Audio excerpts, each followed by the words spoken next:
Vario กระดาษปุ่นครั้งนี้โซนมาเพย์4ครั้งนี้โซนมาเพย์3ปอกับปุ่งละ3គឺពណ៌ស៊ីម៉ងនេះអូនឥឡូវបងមានស្តុកណាបាទខាងនេះគឺកម្លាំង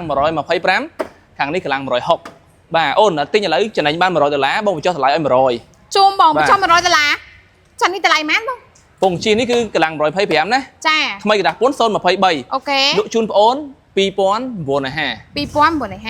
អនឯងលក្ខខណ្ឌបញ្ចុះតម្លៃ100អនឯង follow share មួយចូលឲ្យ100សល់2850ជូមចាំមាន promotion ថែមទៀតអត់បងមើលសាច់តោសិនណាតោះមើល125សិនណាស្អាតទេអូននេះស្អាតណាបងពណ៌ល្បីណា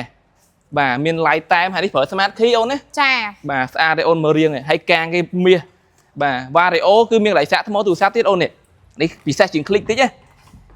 បាទមានទេណោះអត់មានទេកន្លែងសាក់ថ្មទូរស័ព្ទនេះបាទហើយបងសូមបញ្ជាក់ម៉ូតូនេះគឺប្រភេទម៉ូតូថ្មីกระดาษពុនមកពីប្រទេសឥណ្ឌូណាស៊ីចាបាទនេះក៏ឥណ្ឌូដែរគាត់ថានេះរៀងតូចអានេះរៀងធំបងប្អូនចង់បានរៀងធំនេះកម្លាំង160បាទ160អានេះកម្លាំងខ្លាំងបងត free បានបាក់បោបន្តិច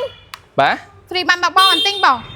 បងមាន promotion អ្នកបងលក់ក៏ free បានបាក់បោអ្នកទិញអ្នកវាយដូរ free បានបាក់បោហើយបង free ដាក់លេខពេញឲ្យទាំងពីរតោះអានេះបងលក់ជូនបងអូន3500បញ្ចុះ100សល់3400ចាមិនដែរចំណេញ100ទាំងពីរនេះពិសេសណាច្រើនទិញឥឡូវហ្មងបងហើយ